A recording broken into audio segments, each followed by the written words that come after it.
slow, time moves fast. In this dance we call the past. Mental health, a fragile thread, but we'll find strength.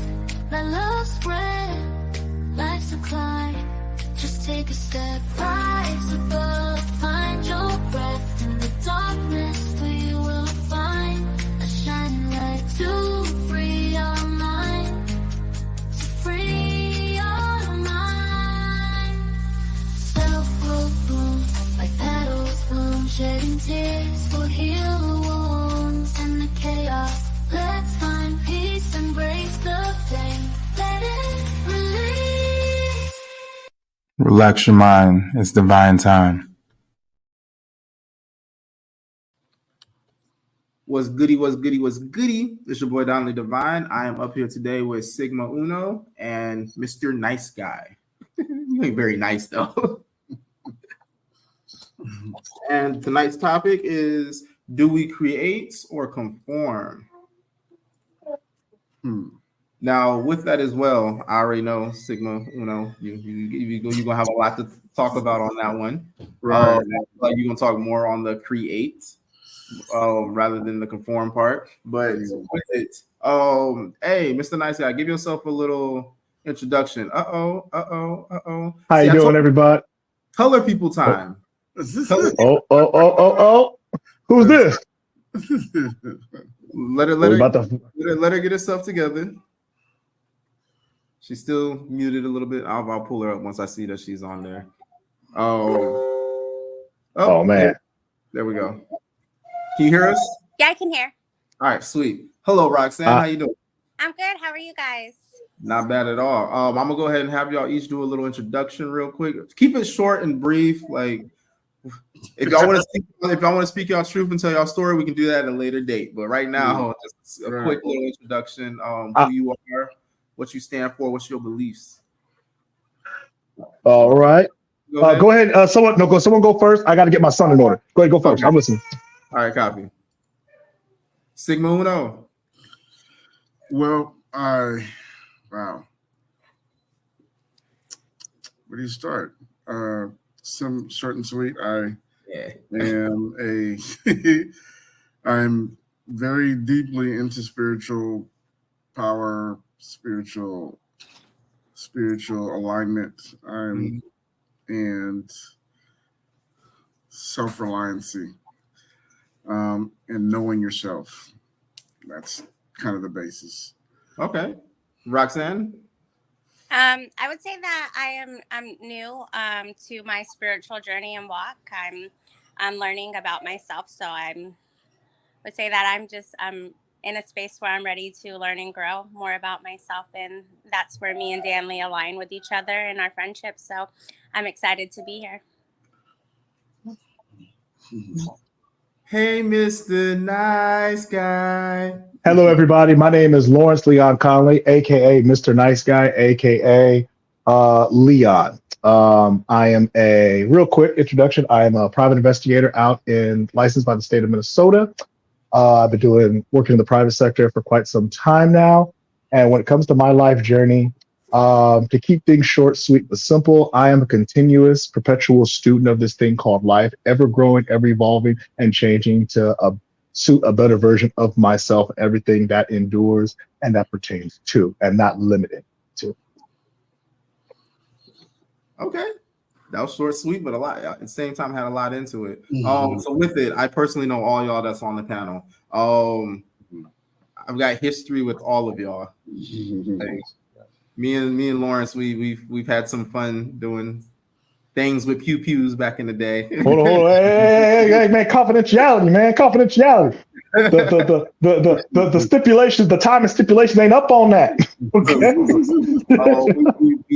We've had some fun in the past. And then with Sigma Uno, I'm like, this man is he's a father figure. Definitely big mentor.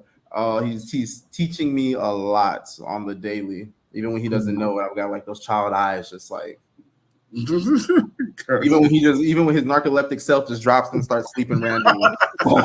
Yeah, I said it.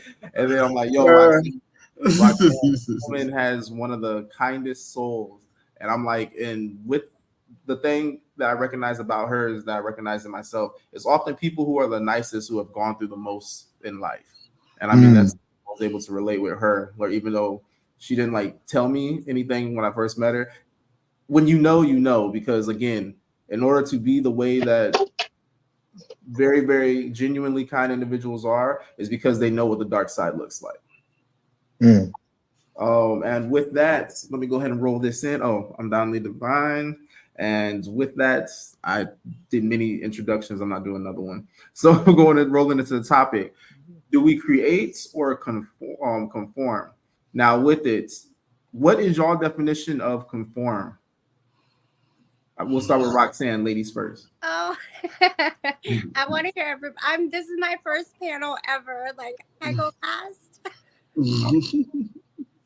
All right. Mr. Nice Guy, what is your definition of conform? Ooh, man, put on the spot here. I would say in the context of the conversation I think we're about to go into, I look at conformity as a somewhat, I would say conformity is a necessary evil that could easily be defined as a pseudo type of surrender to societal standards, definition, and norms for those that lack character and insight. Ooh, so lack character and insight. Okay. That lack character and insight, yes. What you got, Sigma? It's what drives the Chattel paper. Every person outside of the 1% is considered Chattel paper. We're being sold and bought on the stock market. So that is the basis of conformity. We're here to serve a purpose for them, whether it's to purchase a roll of tissue or jump in your car, put gas in it. Everything we do, they have their hands in it. And the government structure, I believe, is the prime example of a system that we kind of conform to. What you got, Roxanne? I would say I kind of I align with both of those. I mean, conforming to the society, our set standards. Sometimes we tend to go along with society and what other people are doing and never step outside of that. You kind of conforming to whatever is going on. All right. I took the liberty to go ahead and look that up. The definition that I ended up finding for conform was to act according to or be obedient to a rule or norm. So I mean, pretty much. And I'm like, when it comes down to it, I'm like, you look at life in this day and age and how everybody's dang near meant to conform to society, to the government, or even to your parents. I know of a lady named Heaven, and me and her had a discussion once before about literally we are living a natural, we're not living a natural life. We are living a life that is normal based off society, and with that we are literally conforming to what is the societal norms rather than doing things that we know is natural. For example, any other things that are born, they are not taught how to live their lives, but yet human beings, we are taught how we need to act, how we need to move, how we need to talk, this in such and such place and such time.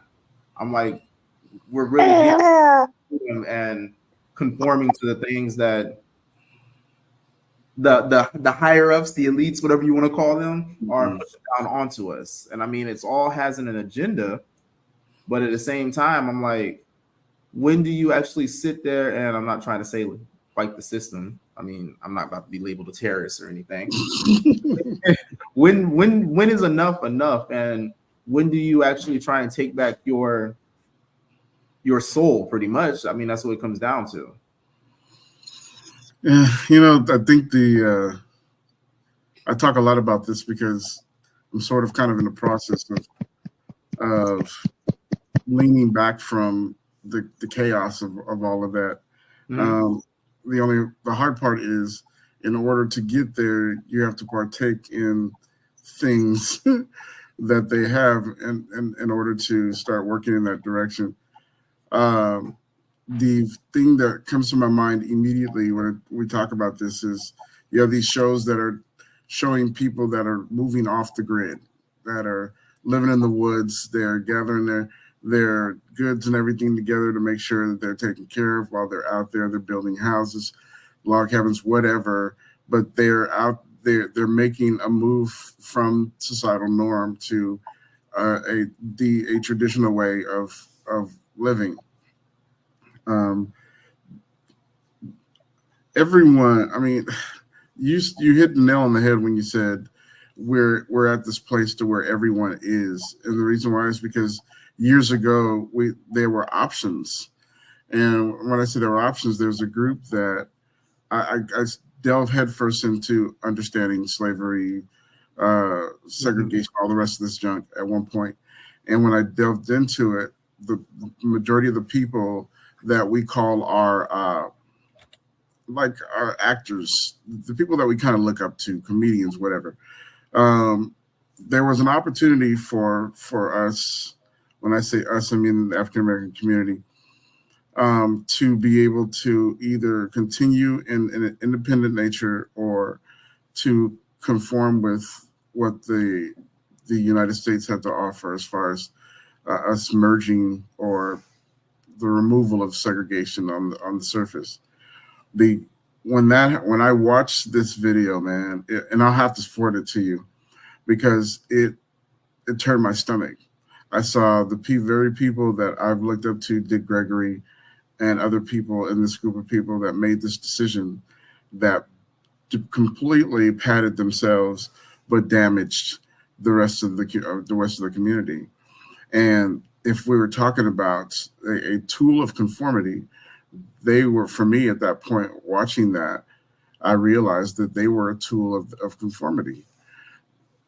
This whole the idea of this inclusion thing was nice, but I felt like it was begging something or begging a system that didn't like us to be a part of us, and and it had to realize that if it was going to come to something, we were going to be in the same status that we were before they called it segregation. You see what I'm saying?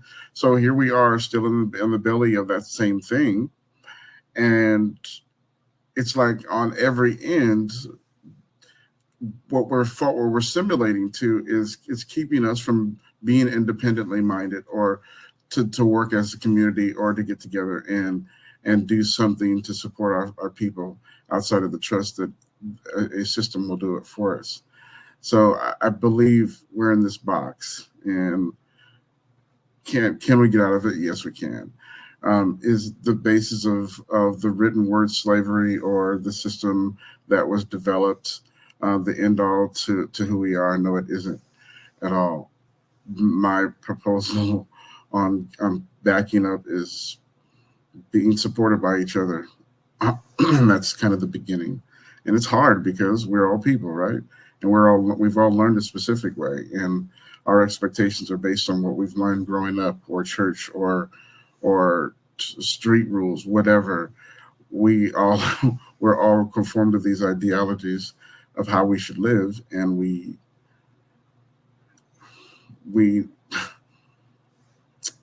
my spiritual journey started me on this image of this place, and it looked ugly when I first drew back and took a hard look at the big picture. The system of this, we talk about spirituality. Let's talk about spirituality real quickly. When we talk about blaming, we talk about the devil. The devil's blamed for literally everything, right? All the downfall in the world, it's the devil's fault. But who's actually doing? You see what I'm saying? Who is actually doing the stuff? We can walk around and say, Jesus, save us all. The devil is running rampant. That's not true. Men have choices. They have choices, and they make the choice that they make, regardless of what it looks like or how it resonates with anybody standing next to them. But that's the biggest part, because the ones that are actually pushing the buttons to this shit, it's just not standing next to us. They aren't. So they don't understand. They understand only us from one perspective, is consumerism, and their pockets being completely fattened.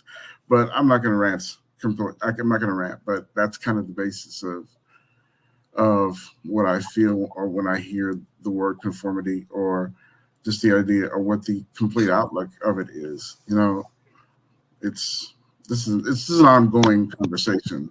You know that, right? I mean, Conversation. that right, conform alone, that can go for a Right. good little minute. Right. When it comes down to the spirituality of things, because I heard you bring that up. When it comes down to the spirituality of things,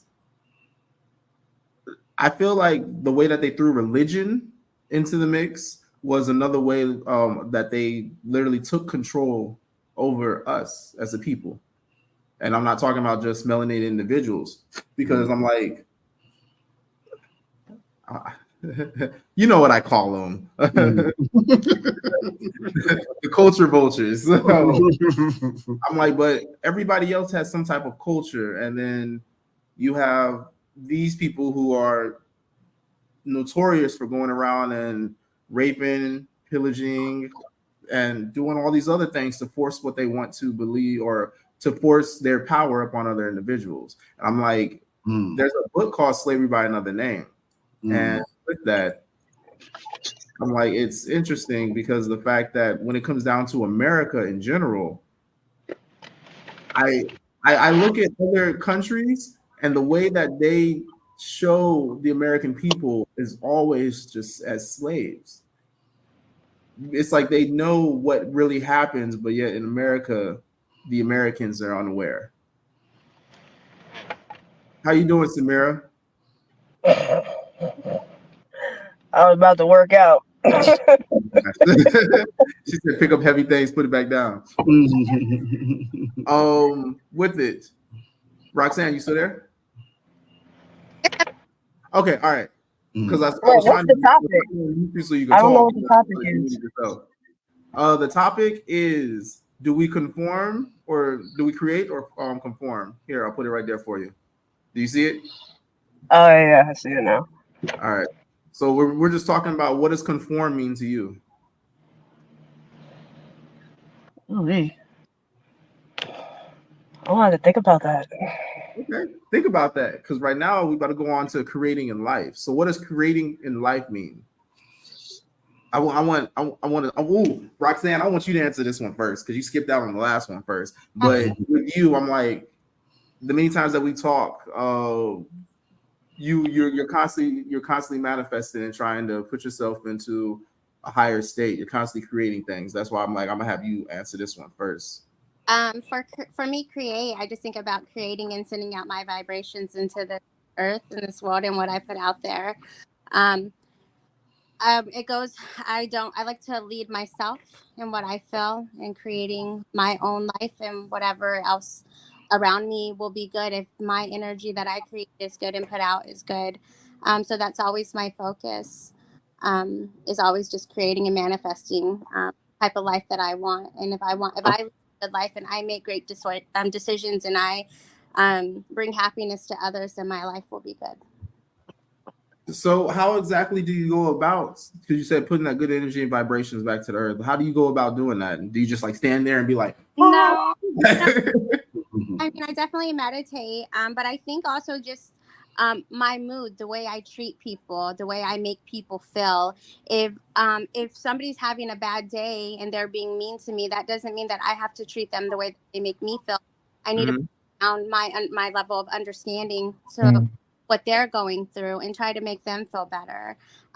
If that person's energy is on my same energy level. Sometimes there's people who want to drain you, so you can't help everybody around you. You have to know the difference.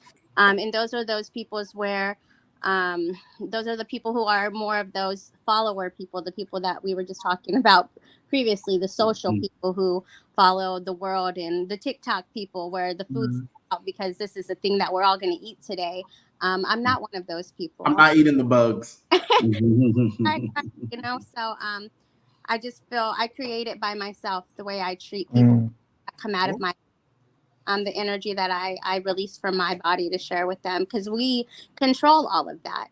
So even if I am just standing there, yes, it's that vibration that comes out of my body. People feel feelings, feel emotions.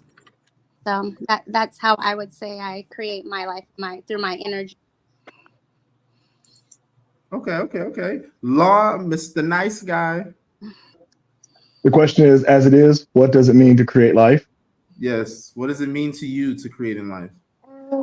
I think I'm going to be a little broad, but I No, think be specific. I think that is ultimately determined on no. Let me start over again. I think it's continuing to be your authentic self. Because more times than not, we hesitate on being who we naturally are in any given situation.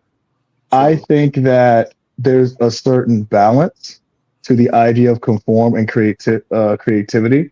There was a lot of things y'all said that I wanted to touch on, but some of it also sparked some conscious thought from me. And one of them is when it comes to balance. I believe that the idea of conforming that more times than not we're kind of born into and in that we inherit. Innately, huh? I think that gives us the foundation of what it is we don't want and gives a guideline of what we potentially can be based on our own perceptions, morals, and structures.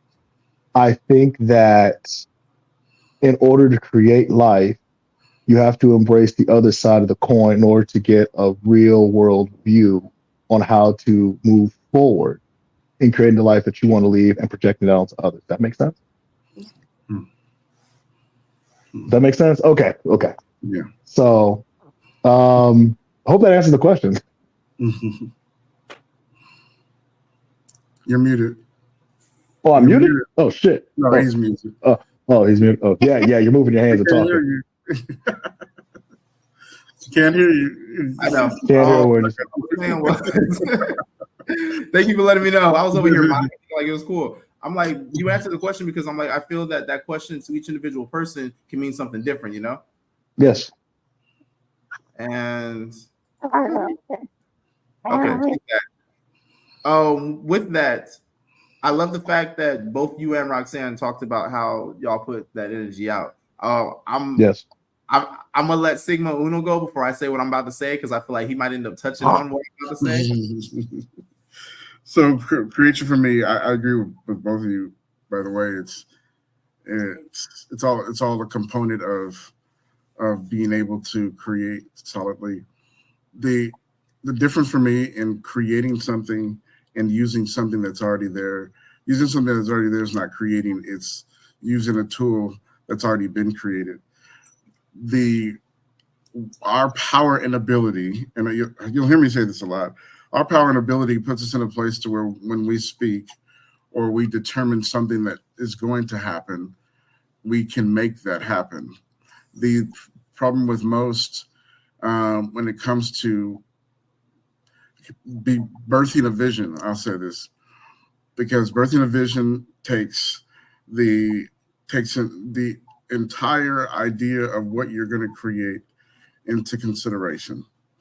Consider the tools that are needed to build it, the foundation that it sits on, the contents that are inside of it, what it permeates after it's completely erected. And all those things are components and being aligned or getting to the place of being aligned begins to put that in perspective for you because you're realizing the things around you don't measure up to how powerful you actually are. We're not allowed to think this way because we're too busy on the track that we've been given and seeing the vision, seeing the snippets of what we believe we want to be based on society and social things that bounce in our face on a daily basis. So I don't know if it comes with age in addition to You are wise. in addition to feeling like you're just tired of seeing people struggle. I'm an all people person. I feel like if everyone is being hurt or things are happening to people that shouldn't happen, I give us free. Give us free. I mean, stop completely toggling us down with this stuff that makes us want to jump up in the middle of the night and go buy a Twinkie or a pizza. I mean, those are the things that we're dealing with. And the when you begin to get to that place of complete alignment and solitude, you're going to look at this place and wish that you could only see the beauty of it and not the destruction that's happening in front of your eyes. And I think building from that perspective, I'll say that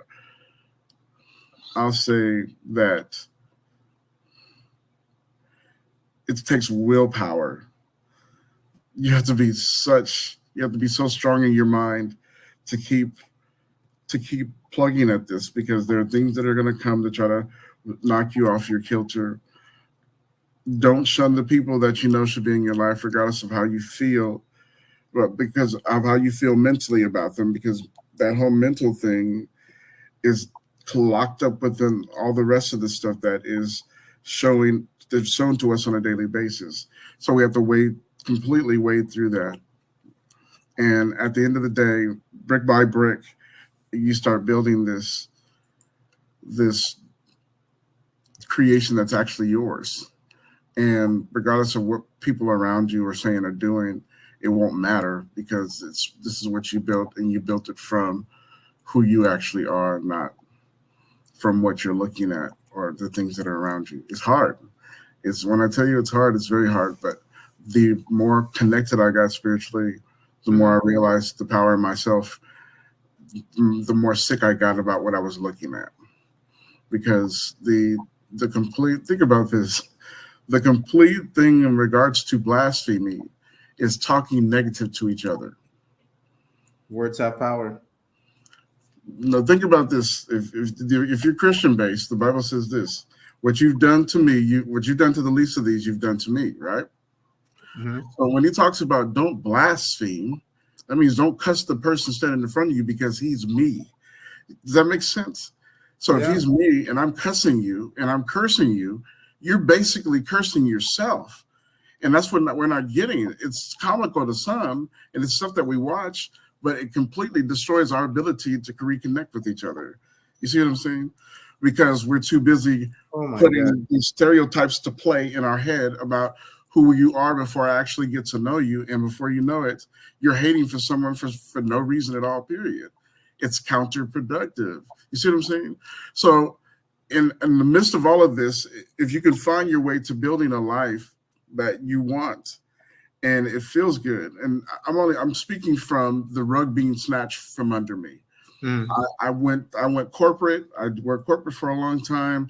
I was on my way up the ladder. I got stumbled by a couple of things, but 2008 hit, and bam, everything yanked from under me. And that was when the housing market crashed. So when that happened, I'm like, what the heck? I had my plan to do blah, blah, blah, whatever.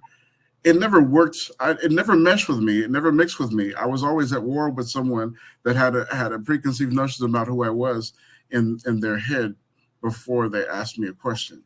You see what I'm saying? So it would have never meshed with me, and I would have never been as productive as I would have if I stepped back and say, okay, who am I first of all? Who am I? And what do I have to build on? Because I'm actually walking on sand. I'm falling everywhere I turn around because I don't know what I'm walking on. And I have to realize and figure out, what am I walking on? Or I need to build something to walk on to make sure when I step off, my footing is stable. You see what I'm saying? So that's the beginning of building, because otherwise you're falling all over the place. And just think about the highest point of your life when everything was great, and then something came and knocked everything down. That does not. It doesn't feel good. Yeah, but it's a truth to. It's not our footing to step off on. If we are very clear about where we're going and who we are and what that flooring is, then we can walk on it, and we can walk as far as we want to and not really care about what everybody else is doing, because you're building from yourself. It's all. I mean, when I tell you it works. It takes willpower.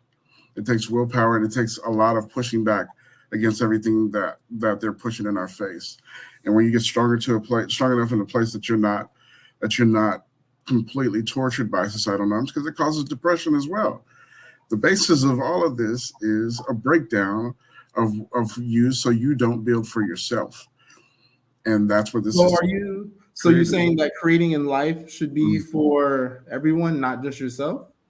It should be you focusing. So if I focus and I'm who I am, and I'm completely aligned, or not even completely aligned. I don't even know that I am. I'm connected to people, or you bump into people and you just have this great conversation or great camaraderie with, and you begin to be friends. So that's the person that you connect with. And 9 times out of 10, the vision that you have will be similar to a vision that that person has. You see what I'm saying? It's happening. I have a question. I'm so sorry. I'm listening to you. And first of all, let me say I appreciate everything you're saying. A few comments, if you don't mind. One, when it comes to developing this foundation of who you are, I think you were saying, and correct me if I'm wrong, I'm paraphrasing, that you said that you have to be careful what you let in, so because it might cause depression and cause you to be distracted. I'm paraphrasing, but for the most part, it's what you're saying, right? Yeah, that's one of the things that happened to us as people. That's what I mean. Okay. So when it comes down to the connections, because I love camaraderie and I believe in building authentic connections, but how can you differentiate between a connection that's being fruitful versus one that's being poisonous? Because more times than not, I can relate to a lot of people, especially with my background. I can relate to the good and the bad, and I can kind of fall in between. I navigate both. Right. However, it's hard to turn away from the idea of what this person that I connect with may perceive as successful and fruitful for them. In all reality, it's not. You were talking about how, we have to focus on, creating something that is authentic. I'm paraphrasing, so forgive me. Creating something that is authentic. Well, my question that issues challenge to that is, what is the perception of that? Because the wicked man can think that he's righteous in many ways because he is fruitful and successful, whereas the righteous man can be stuck in his ways, feeling like he's incomplete because he has no purpose. So where's the medium? So my personal belief, personal belief that evil and good should not be, there's no separation between that. Again, let's refer to biblical. God created all things, right? Everything. Sure. He spoke in 7 days it was. During this time, being the all-powerful that he is, how did evil get in? Ask yourself that question. So we're battling against something that was actually created by the creator of all things. So that piece with regards to that piece with regards to the good or the bad person, it is also a dividing factor, because not one person is able to yank. I use this analogy all the time. An atom is the basis of an existence, right? What does it need to exist? Positive, negative, and neutral. Sure. When you pull one from the other, the atom no longer the atom ceases to exist. It can't be without all of those things. In our training, we've been trained to rip out that bad person. Oh my God, he's so horrible, and we can't focus on bad and good, because we can't fix bad and good. It was never meant for that to happen at all. There's a standard to everything that happens. Eye for an eye, tooth for a tooth, whatever. Again, not to get caught up in all of in that specifically, but at the end of the day, I'm saying I don't believe that the focus of all of that is good or bad. I believe that we are innately endowed with power and enough to know who we're dealing with. Sometimes we decide we don't want to call them to the carpet. We know, come on, everyone knows when they're dealing with somebody that ain't right. Everybody knows that. And either you deal with that person and you stick around that person, or you cancel them. Some people don't like to cancel because, hey, oh man, maybe I can help him change, or maybe I can help him somewhere down his life so he doesn't have to be ugly as it is right now with him, you can't change that. Your decision to stay there is a decision that you can change. But we all 100% know, agree with that. mm, I but 100% agree with that.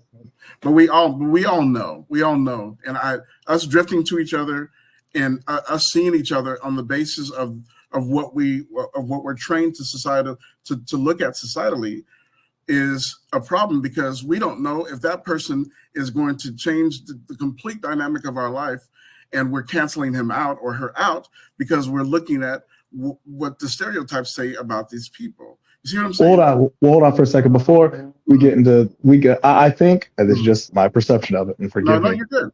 I think that it's more than just the stereotypes. I think it also has to do with experience, trauma, and just your instincts on certain things.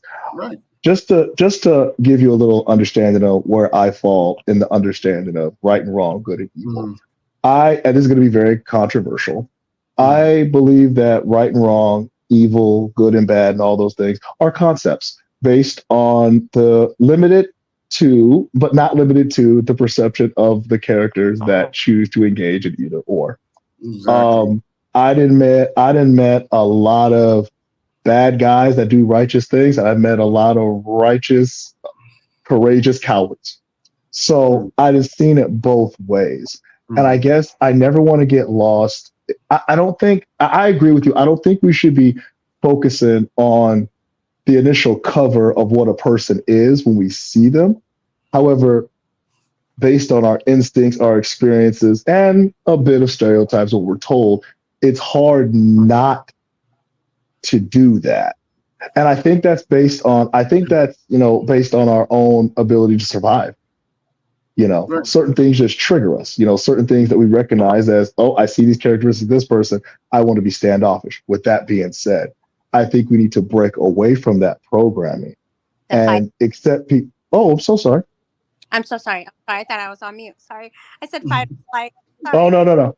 And I was going to say, accept people for who they present themselves to be and not who we manifest themselves to be in our minds. Exactly. Because that's the big problem. Everyone's viewing. I mean, think about TikTok and all the rest of the stuff that goes out. Everyone's either liking or disliking. How are you giving that person that much control over your life? But it is, again, it's just the societal norm, and everyone's doing it, so I want to do it as well. I'm still listening. I just got to put you on mute and get my family. I'm still listening, though. Keep talking, please. No problem. But so for the most part, in working with people on the basis of behavioral health, I have learned to sit back and listen first. I can't just jump up and say, okay, your file says that you did this, that, and the other. I'm going to rip you apart, and you should be in a mental health facility. I can't do that, because I have to hear the person first and actually find out what was the reason why you did what you did, or what happened in your life that brought you to this point to make you feel the way you feel. It's important, because if the system would do what we do in regards to opening up to fully understanding people, then every neighborhood that we see, every suburb, every ghetto, all the rest of these places would not have these stereotypes. They're doing this on purpose. They're saying, if you're from this side of town, then we can expect this, that, and the other. If you're from this side of town, you're rich and you're wealthy. It's all division. It's all stereotypes. So our brain is relaxed to the point to where I don't really have to think. I don't have to think, because they already told me what I'm looking at. So your brain goes dead from that. Like, okay, what else do I need to be looking at? Why do I feel like I feel the way towards this person? And you completely dismiss that, because all of a sudden you already have the image that they gave you about what that is. And it's sad. I want to say something. And it's interesting, because what I was going to say ultimately ends up falling into this. Sorry, I was reading Mr. Nice Guys. He says, I believe it comes with age and experience. Wisdom can't manifest on age alone. But what I was what I was going to say, I have it down here right here. The universal law of cause and effect recognizes that there's no good or evil in all its energy. Right. I'm not sure if y'all are familiar with the 12 universal laws. I'm like, you have the law of divine oneness, how you were talking about with your community. Right. Like then at the same time, you have the law of vibration, which also can tie into the law of manifestation. So I'm like, literally, the energy that you put out is what you're ultimately going to be bringing towards you. How you're talking about how sometimes you walk around and the people who are in line with your life end up coming into your life. Like me, I feel like I'm the connector. It's like I always end up connecting people to people who will fall in line with whatever it is they're doing or they really get along with. It's interesting. But also at the same time, I'm like, you have the law of cause and effect. I'm like, so with that, it's like if you do this, there's going to be an effect to what you just did. Now, with it, the universe doesn't recognize good and evil, which I mean, we as human beings say good and bad, which I guess is another way of conforming, because there's things that we do in America that are bad in other countries, you know? I mean, when it comes down to it, you can't really say who's right, who's wrong, because even when it comes down to, let's say, wars and stuff, both sides are right, but the other side is opposed and saying that they're wrong. So it really there is no right or wrong, there is no good or evil. It's really what you put out into the universe, I guess. Ultimately. There we go. And I also think that you have to keep in mind that everybody has agendas. Everybody has but you can't everyone has agendas, and you can't be distracted by other people's agendas. You can only stay true to yourself. That's at the end of the day. Exactly. Just to add to what you said. You'll be working to build somebody else's dream, With that, I wanted to kind of move on to the next topic. So, how would you describe the life that's being shoved onto us by those in power? Because I mean, we all are living in our own realities, and some people are just like, "This is amazing, it's blissful, yes, the government for us," or whatever, whoopty woo. And I mean, you have other people who feel a different type of way. My reality is not your reality, and your reality is not her reality, and so on and so forth. So I'm curious, like the way that the world is right now, and the people that we have above us. How do you feel? Describe your life individually. Describe your life. It's okay. You ain't got to all jump at once. I think it's a great decision-making tool. For as long as I've been alive, I've just seen some traumatic changes in what I believed was a solid country, but you know, that's part of that is being black. you just get beat out of you. But at the end of the day, I think it helps me make the right decisions, because it helps me further to believe that you can't trust men. You can't, especially a collective of men that you pay to make decisions for you. We're paying them to make decisions for us, and they're spending money doing other things and having other affairs and all the rest of this stuff. And they're not fixing anything. They're focusing in on the wrong thing. They're making promises that are not kept at all, period. So it further puts in my brain that you cannot trust men. You can't.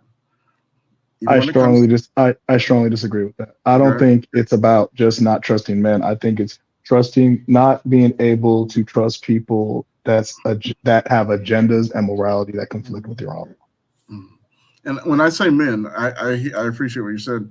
When I say men, I mean there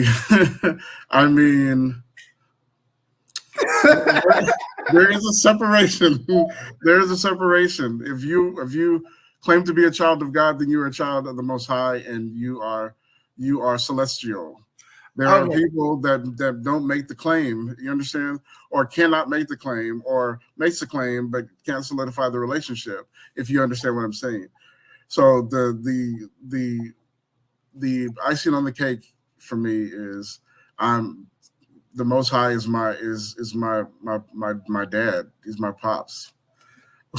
I can't be touched either way. But he also talks about the devices of men. He talks about the devices of men and the work of men's hands that are folly. He told us, he said, we're in this world, but we're not of this world. So what does that tell you? I'm here. I got something to do. I came with an agenda, but I'm not really supposed to be here. And eventually I'm going to check out and go where I want to go. So that's what I mean by trusting men. Because I understand what you're trying to say. And I also want to add the indifference of men as well. Gotcha. I think indifference causes more conflict than anything else in these situations. Yeah. Right. I'm sorry. Continue. Oh, you're good. No, you're fine. Oh, it's just their agenda. And no matter how you cut it, we don't have a candidate that's completely honest at all, period. And again, but if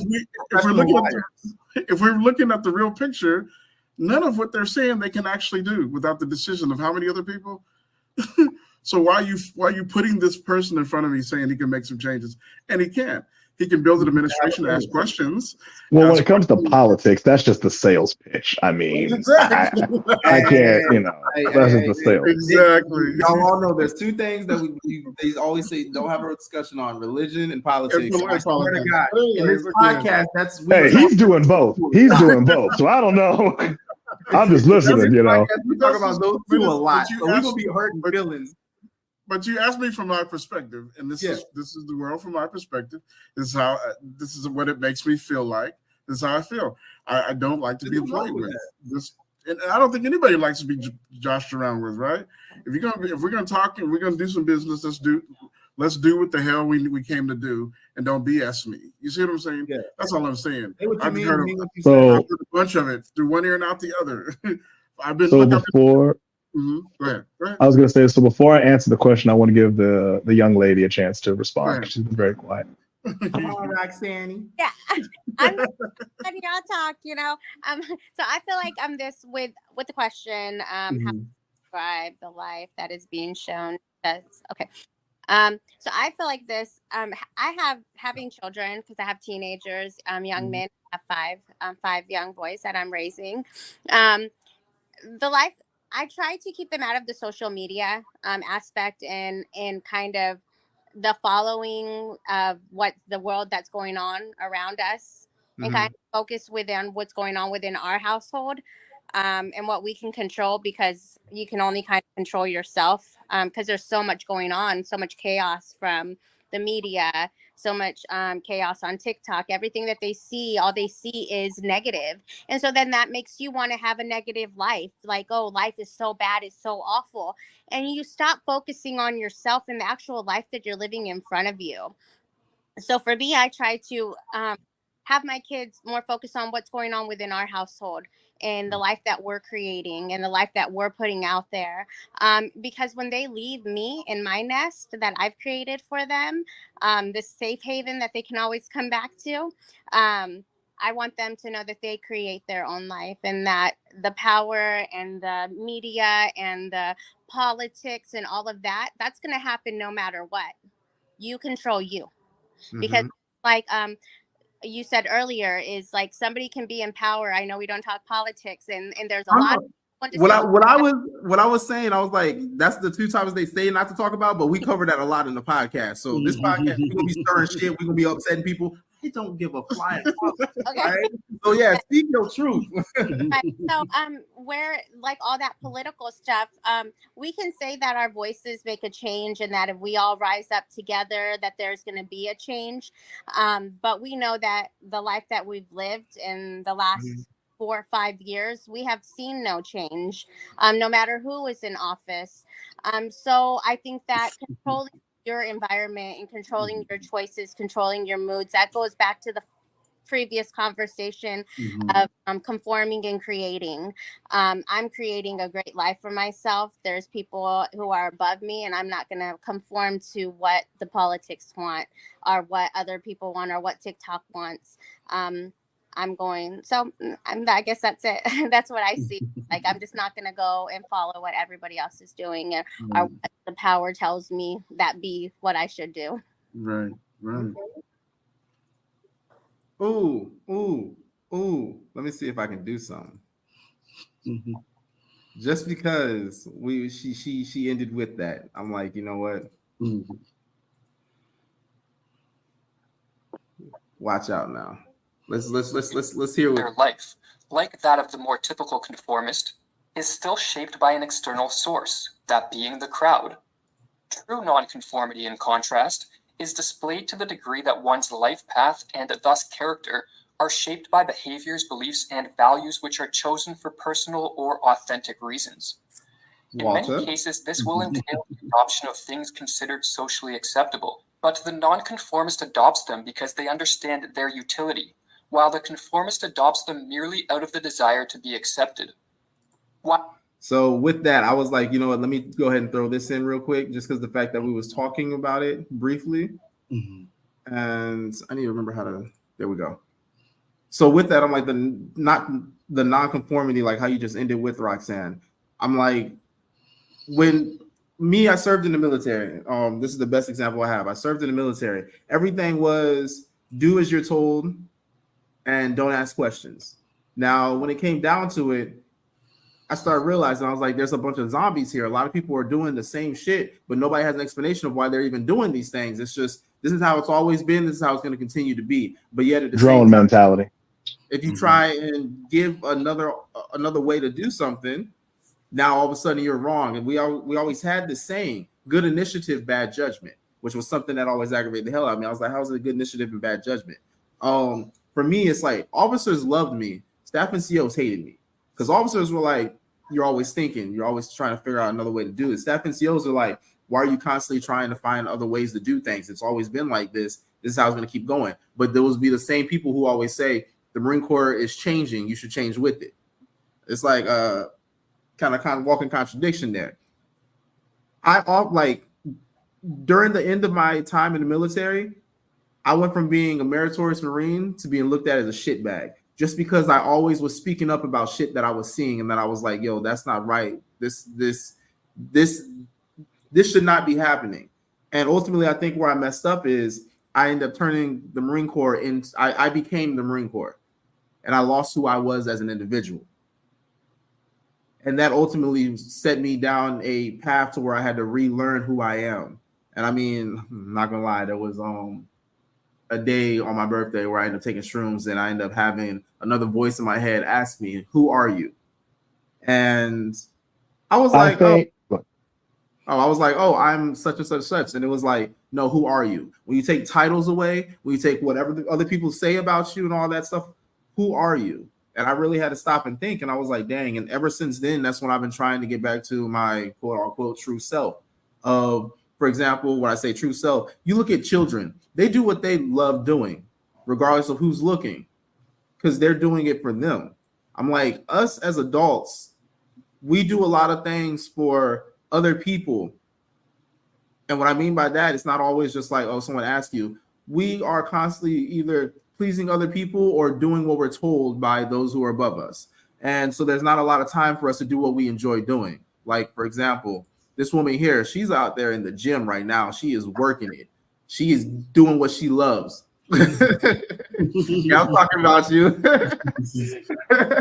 But I mean, in all honesty, a lot of us are stuck in this mentality of going day to day doing what we're told. It's become a schedule for us to where we don't even think about it. We're subconsciously just wake up and we start going down the freaking Groundhog Day, doing the same thing over and over. Lawrence, I see it in your eyes. What you want to say? Well, a couple of things. One, I want to say, I think you should, you're being a little too hard on yourself. I think you can give yourself some grace, because when it comes to military or any, branch of the military, because I was in the Army, it's hard to break away from that programming, simply because it's all about your environment. What was that? But anyway, you're surrounded by it. Your environment, motivates you to maintain that mentality. So I was like that too. And it took a lot for me to separate myself from that mentality and regain who I was. I think it's important to have, like the brother was saying before, a good foundation of oneself, and not allow it to be shattered by the expectation of conformity. That's all I was gonna say. Okay. That's all I was gonna say. See, I Give wish yourself some grace. I wish I knew you back then. Because I'm not gonna lie, I was ready to bust heads. Like I was like, nah, Oh no, I mean, oh no! Don't get it twisted. I busted a lot of heads. I went in a private, left a private. So trust me, I am not the ideal, be all you can be in the army. Oh no, I challenge everybody and everything. that's the thing though. Like I went in, I ended up getting meritorious corporal, and then I got was going on for the board for meritorious sergeant, but I ended up picking up sergeant regular, and I ended up getting to Washington State, and then all of a sudden it's like I became a shitbag. And then I ended up getting out the Marine Corps as a Lance Corporal, but picked up corporal again like a couple months later, after I was out. But it was just interesting at the fact that, and I looking back right now, I would have to say that's when my little curse started of every time that I speak up about shit that is wrong, I always end up being made an example. Because I mean, literally, all the you witnessed the last situation I had went through, and even the Marine Corps, I spoke up about what the first sergeant was doing, and then with that, he wanted to prove his power against me, end up hacking some of my shit, and therefore creating evidence. And I'm just like, okay, that's invasion of privacy, but all right, cool. I was like, did you see my dick swinging that I sent to my wife too? But whatever. Oh, he didn't like that joke.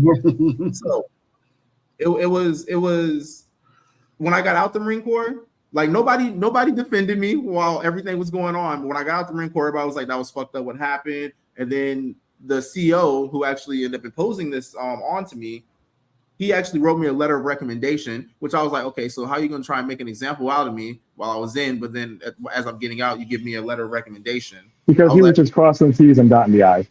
Yeah, but I was just like, that's messed up. Saving face.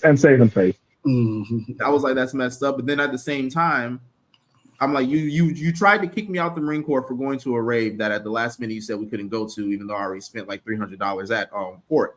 Now with that, then literally I'm out the Marine Corps. I see all these Marines who I worked with before at another rave at the Gorge. And they're like, yeah, the CO allowed us to go to raves. I was like, are you fucking serious? But of course, I was the bad person, right? But it was funny because, again, as that shit's hitting the fan, nobody says anything. But then when it's all done, everybody wants to say something to you personally. And now you know, Sigma, why I was very upset. And I was like, I recognize the pattern. Nobody would say anything at the time, but then afterwards, people always end up doing the whoop-de-woo, and it's like, where your ass was at when I needed you then. But it's wild. But yes, I literally became the Marine Corps, and like you said, I reached a point to where when I started realizing, you know what, this is not me, and I started finding my peace again, that's when I became the enemy of the state. I hear you. I get it. It's because it starts to wear like a coat that ain't yours. A wet coat that is not yours. It's like, what do I got this on for? Why am I drudging through life like this? This don't belong to me, you know? But I think all in all, my wife said it very, very clearly. Make sure your election and calling is sure. And what was the other part? Your gift will make room for you. And that's the truth. That's the long and the short of it. It's say that one more time. Make your calling lets you sure, and your gift will make room for you. We need to put that on a t-shirt. Be sure about who you are, and who you are will make room for you, and it will. And it's go ahead. No, you're good. No. I don't want to interrupt you. You was on a roll. All I was going to say was, on top of, what they said, which I 100% agree with, I would also add, pay attention and be mindful of your audience as well as your environment. Because the one thing I've learned about the military is being an intellectual to a bunch of drones does not mix well, kind of like oil and vinegar. You have to be mindful of who you're talking to and make sure you're not wasting your time as well as your gift on those that I'm not going to say are unworthy, because I believe everyone is worthy. I just believe that it's all about timing. They might not be where they need to be at to receive this blessing or this gift or whatever it might be that can help them. They're just not. I suck at timing. People tell me all the time, like they'll come back later on after they curse me out, whatever. They're like, you know what? That's not what I wanted to hear at that time, but that's what I needed to hear. Like that's not what I wanted. You suck at timing, or you just don't have no patience? Because there's a difference. I like the timing of when I say the things. Like they might not be where they need to be at that moment to really understand the message. But then later on, it ends up crossing their mind when I said it, and they're like, "Oh shit!" You know how like sometimes you watch a movie, you go back and watch it again, and you're like, "Aha!" You plant seeds. That's what you're trying to say. You plant seeds. I plant seeds, but get cut the fuck out or either start fights when I plant. Well, again, it's all about those people not being ready to receive it. Just to show some kinship with you, Lee. More times than not, I am always demonized, simply because it's easier to demonize me than to be accountable for your own actions that put you in the predicament that you're in. More times than not, that also lacks a certain level of maturity as well as experience. One of the things I put on the chat is because you said something that was very profound, but I also want to give some clarity to it. You had mentioned that and I'm paraphrasing, sir. In your age, you've gained a lot of wisdom, and about things you've learned and things that have made you who you are, which I 100% agree with. However, I would challenge that and says it can't just be age, but it has to be age and experience that creates wisdom. Because more times than not, I'd have made a lot of grown ass children, exactly. Okay, that have no experience, but because I see them because they just refuse to live outside of their comfort zone. Which, who am I to challenge them if their comfort zone is giving them everything they need? I agree. Before we lose track. Oh, you changed the question already. Damn, I didn't even get a chance to answer. I didn't get a chance. I took your response and put it down there since you brought it back up again. Okay, I wanted to go back to the question because I didn't get a chance to answer the question. I was waiting for my turn to answer the question, but then everyone's going to tirade. So I want to get. You had the question before. You put that on. It was something. What was the question? You just had it before. We've been answering questions all night, boss. It was right. Yeah, he's about to say it. Yes. Okay, the one that she actually answered. Yes, I let her answer. Yeah, go ahead. I'm so sorry. Yeah, I let her answer, and then I was going to answer, but I never got a chance to because we got on a we died. How would you describe the life that's being shoved onto us by those? Yes. I want to answer that if I may. Okay. How would you describe the life that's being shoved into you by those with power? I'm going to say it is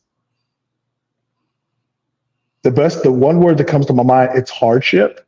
It's a hardship. However, it welcomes a certain level of challenge that I've learned to appreciate to help me better myself and grow. I'm a strong believer that, what's that old saying? Iron only sharpens iron, and you can't sharpen a cutter cutting through butter.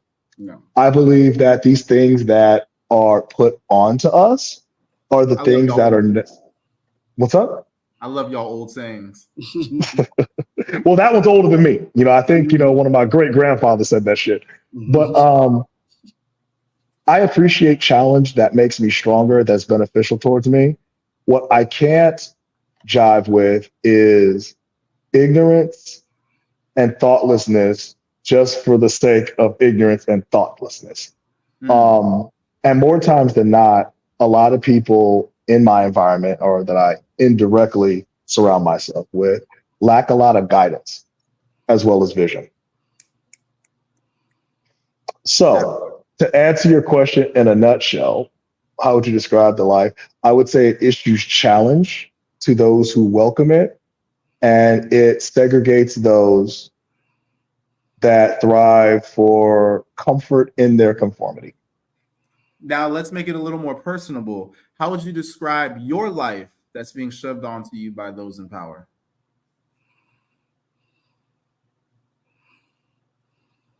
I'm in an interesting position working in the private sector, doing the business that I do, because again, it's just, I'm speaking from my own experiences, okay? And it's purely anecdotal. I would say knowledge is power. And the one thing about me being the privileged position I'm in, being a private investigator, is everyone has secrets. So I'm always in the know. So I always have to be mindful of the things I learn about people and be able to compartmentalize who they are versus who they want to be and what they're ashamed of. So when it comes to power affecting me, again, it comes back to perception. You know, is this person that is projecting this power really powerful in the sense that they believe? And more times than not, more times they're not. Does that break it down? Does that make sense? Well, I'm a weenie, so you ain't got to look too far into that. Yeah, that does make sense, and I mean that is a very powerful statement. Honestly, that is a very powerful statement. I mean, if you actually go in and break that down, because everybody is trying to be something else than what they are, or either what they were in the past.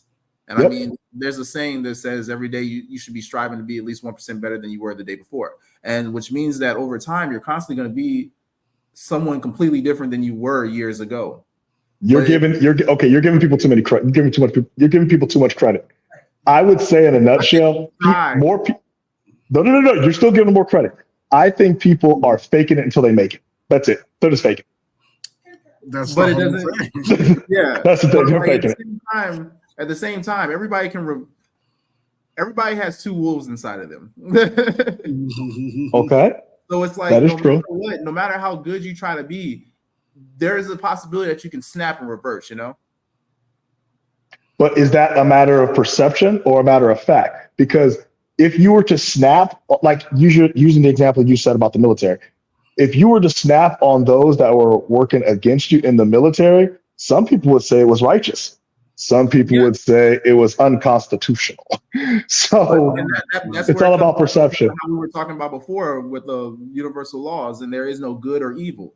It's all of they're concepts. I believe they're concepts. But that's what happens when you're conforming to those ideas. You see what I'm saying? Mm-hmm. If we're larger, we're literally larger than life. As we know it here on Earth, we're larger than that completely. But sure, I think the greatest thing I've ever heard someone say is you cannot put deity in a box, because you're shrinking them to a size that won't begin to fill your needs, because all you're seeing them is in this box. And maybe you'll try to look in there to see he can't do anything in that sense, because you're only seeing them in this little small space. And the reason why some people do that is because of traumatic experience, things that the places that they grew up, people that they've encountered, things that happened to them. So their whole idea of living has been completely jolted. So to you said it earlier, we start out, it almost is the case that we start out this way, because the houses that we live in, the people that we're raised by, are teaching us something that is completely less than who we actually are because of where they are. So let me ask you this. Mm-hmm. I'm sorry. Let me ask you this. Okay. Mm-hmm. So what are some positive ways to break somebody out of that social norm? Not social norm, that sense of comfort. Solution. Here we go. I know a few. But go ahead. I want to hear you. Self-love is the number one. It's the beginning. You have to love yourself. They have to know who they are, or begin to understand who they are, or taught who they are, or they have to begin to trust themselves, because right now they don't. So to listen to them, to love them regardless of who they are and what they've done, to give them what they don't get, which is an open arm, a listening ear, and the education of where to begin to look, and that's inside of yourself. Man, that is beautiful. That is beautiful. Yeah. I strongly disagree, but that is so beautiful. That is so beautiful. It depends on where you come from. If you come from a place, Again, I Okay, can tell you, okay. I always come from this place. The reason why I come from this place is because this is where it was born for me. I hit every branch coming down. I was not taught anything. Everything was School of Hard Knocks. So everything you're hearing is from the basis of that. I needed someone to hear me. I needed someone to go ahead. No, everything you're saying, here's what I'm saying. Everything you're saying, again, this is where I disagree. I believe that everything that you're saying, first of all, it's fact. It is. We all need those things. But I think those are byproducts of the results that comes from, it comes after, what you're saying comes after the aftermath. Pretty much when you start off, the thing that pushes you towards that mentality of separating yourself or segregating yourself from that comfort zone, after it's all said and done, you get all the wisdom, what you just said is what comes out. Okay. Right. In my experience, I'm sorry to cut you off. In my experience, I would say the things that immediately put you towards that path. Okay. And again, immediately. Okay. Fear. 100% fear. Right. Isolation through segregation or separation or being exiled. Okay. A lack of connection. Right. Because more times than not, when we're trying to discover ourselves, if we have the conformist mentality, we try to branch off to other people's perception on what is right. Right. Instead of focusing on what is correct. And that's something I always talk about. There's a difference between right and correct. So those three things I mentioned immediately puts you in this state of discontentment. It's like, okay, I have nothing. Or you believe you have nothing when the truth is all you have is yourself. And once you adopt that mentality and embrace it, you realize that's all you've had to begin with. And it starts to open your mind to new concepts and ideas on how you perceive yourself based on the person that you want to be. At the end of the day, and I'm just speaking for me, at the end of the day, I wanted to be somebody that people can feel safe around, and whatever that means. Unfortunately, that's the same mentality my dad had. He was a protector. He was someone that you were around him, you felt safe, you felt secure, he took care of you and everything like that. Unfortunately, he used all that to be a pimp, which again, those are great principles to have as a pimp. But now that it is. No, when you think about it, protection, strength, take care of your bitches. But when I sit there and think about it, no, I want to be someone that people can rely on, that, can provide a sense of safety and security, as well as growth, guidance, and understanding. That's genuine without a sense of, without feeling like it's an agenda. I don't have an agenda. So after, I had to learn to build that up. And every person I've met on that path to their own self-discovery and growth that is aided in my own, development has been more than welcome. And I've been able to embrace those things with a new mindset. I was able to listen. I was able to embrace new ideas. I was able to love myself in a healthy way that separates my ego from my need to be accepted, if that makes sense. So that's why I agree. I disagree, but I agree with it at the same time. That makes sense. All right. Thank you, Mr. Nice Guy. Being the devil's advocate always. Oh man, no, never that. Never that. Gotta keep you on your toes. Yeah. In all honesty, I'm like, you brought up good points, and like I said, everybody has their own reality. Yes. So when it comes down to it, that's one of the reasons why I really enjoy doing these panels, because we all see things differently. Yes. Plus, at the same time, the people that I bring onto the panel, I've already pretty much vetted them, and I know that they have communication skills to where they can talk to an individual even if they don't agree with them, and they're not trying to force somebody to see their side.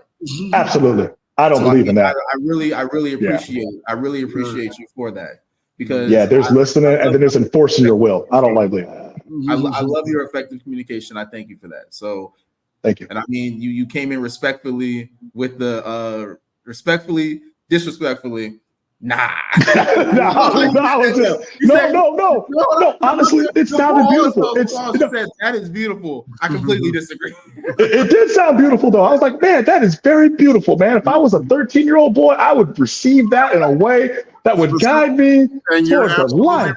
You're absolutely right. Like, that's the population I serve. You're right. I was like, man. Youth and young adults. I was like, youth and young adults. That's it. That's who I serve. And disadvantaged youth and young adults, people with mental health disabilities, all of the above. And that's my approach. My approach is silence the first day I meet them, complete silence, because I don't want to add anything in out of my thoughts and into their head. I want to hear what the hell's happening with them.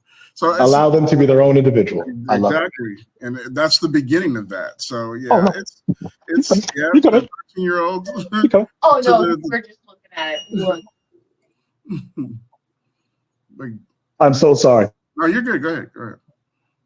No, I wasn't saying nothing. Someone was trying to come in. Yeah. But yeah, what are you saying? Oh no, I was saying that he wasn't saying nothing. He was saying he was sorry because of the noise in the background. But yeah, that's who I am. That's why I am who I am, because that's the population I serve, and that's what I've realized people actually need. Someone to listen. With that, we have gone about 15 minutes over, which is fine because I mean we're on CPT time. I think what I might have to start doing is just be like, 6:45, so that way at 7:00 we actually everybody be here and we get started. This is gonna be every Friday, and I have the topics for all the way up to March 1st already. And then with it, I want to start adding some more topics. So what I want to try and do is just go ahead and get a topic calendar for like the month and put that out. Well, I can't really do for the month, but at least for like the next 2 weeks. So that way we can be tracking, and then people can be like, hey, that topic seems best. Let me hop on that, or either so they can just listen in the comments and everything. I'm doing a thing where at the end of each episode, we all just pretty much talk about what we learned or what we got from it, or what we're grateful for, showing gratitude. So with that, I'll let you go ahead and go first, nice guy. Yes, thank you, because I got to get going soon. I just want to say that I appreciate the different ideas, thoughts, and concepts that are being shared. And regardless if I agree, disagree, or agree to disagree, I am thankful to be in a privileged position to absorb as much knowledge as I can without and feeling like I have to take on these principles as my own. So you created a safe place for ideas, and I look forward to the next one. Mm-hmm. Oh. Hey, Sam, can you hear us? What's happening? Good. I'm not sure if you heard how I ended. Oh, God. I've been hearing everything. Okay. With it, like, what you got from the episode, or either like gratitude. I'm sorry, what? I said I like to end the episode with whatever you got from the episode, or either just end with gratitude, something you think for. Shit, I'm thankful that I was able to make it as far as today. See how you set this up. Definitely going to be coming on more. I love that everybody was able to speak their mind, speak their truth, and all of us are able to learn, like he was saying, learn from it, even if we agree or disagree. Right.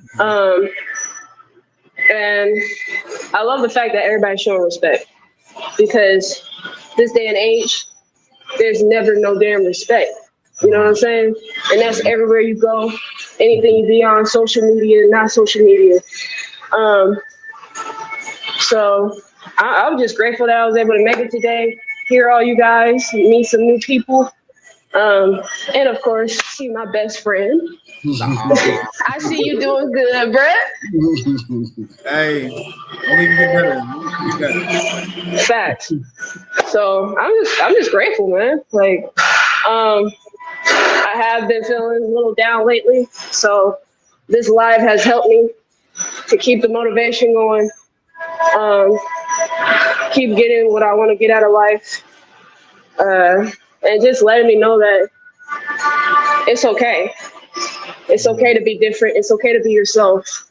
And with me being young and in the generation I'm in, the older people that are on here, it's just really helping me to truly love myself. You know what I'm saying?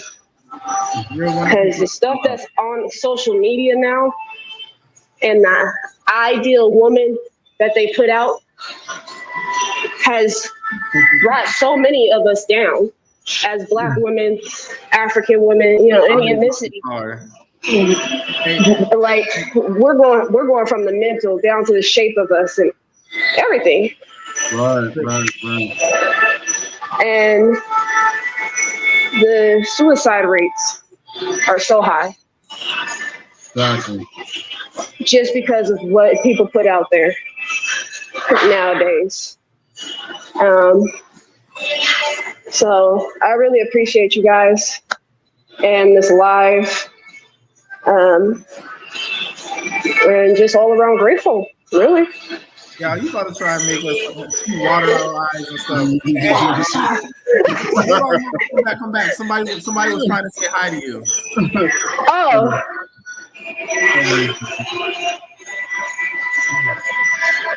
Whew, man, I'm tired. Hi. Man, I'm over here trying to catch a breath. I don't know if you want some mac and cheese or you trying to work it off still. Man, you know I want some mac and cheese, bro. I'll go ahead and work that off later, man. Hey, but let me go ahead. So, big moment up. What did you learn, or what are you thankful for? What do you have gratitude? I'm thankful for the energy. Again, that's always kind of the basis for me. It's talking to like-minded people and people that are on this path of spirituality and beginning to understand who they are, or learning who they are and how powerful they are. I think that's the most important thing. And every time someone talks and says something I don't know, it's something I pull in and dissect for myself to make myself better, you know. So I'm grateful for that piece, and I'm just glad. I'm thankful for this platform. I say this all the time, but I'm really grateful for the platform as well, and for everybody that gives their input. I think it's a great thing. And with that, we have come to the end of another episode of Divine Time. I'll go ahead and I'm always going to leave with gratitude, because I mean, I learned so much, and I feel like that was just going into more time into another episode, honestly, if I speak things I learned. Because I mean, I'm not even going to go down there, but yes, there's always a lot of jewels that are being dropped in each episode. Right. With that, I'm just going to leave with gratitude. I am thankful for everybody who's able to make it on tonight. I love each and one of y'all. Like, I'm so happy at the fact that even though a lot of times I feel alone, I'm able to like come on here and I'm just like, you know what? I made some great connections with great individuals. And if there's ever times where I feel that I'm alone, it's like I always can feel the warmth of someone who is like thinking of me or is like thought of me, and therefore it constantly reminds me. So I thank each and every single one of y'all just for being in my life, and ultimately the reason that I decided to do the podcast ultimately is because of people like y'all. I mean, we all are going through things. We all have gone through things. We still are going through things. And with that, we're able to learn from one another based off of things that we have gone through, the way our outlook is on life, and how we often turn situations around. And hearing y'all's stories and how y'all think about things brings a new light into the way that one may think. And that right there ultimately can just shift the reality of an individual and almost like quantum leap them into something else to change everything that they were doing before. So I mean, you never know how you're impacting another person's life by just showing up. You don't even have to show out. You can just show up. I mean, for example, Sam just being in the gym right now. If anybody watches the video later on, that might motivate them to be like, you know what, I need to work out more. I mean, it's Walt Sigma with you just being on here. I'm like, you're passing that knowledge. I'm like, you look over here looking like a black Santa Claus, but it's like giving gifts nonstop. Like Nice Guy came on and he looks at both sides of everything. So he's able to relate to the good, he's able to relate to the bad. But yet at the same time, he's a perfect example of choice. There you go. Exactly. And I'm just like, I love the fact that we have all these different types of wonderful people, wonderful beings coming together, showing all these different sides. And like how Sam said, she was like, it's nice to know that it's okay to be yourself, because we're living in a time where a lot of people don't even know who they are. And therefore they start to become a chameleon and trying to be whatever they're around, just to feel that they fit in. Because they're so used to needing to be something for someone else. But yes, with that, I stop. Thank you. I really appreciate it. Boom.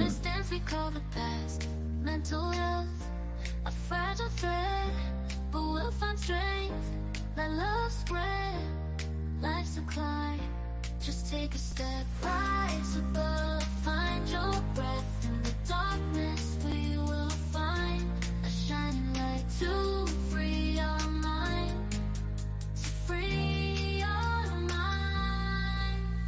Self-growth blooms like petals bloom, shedding tears.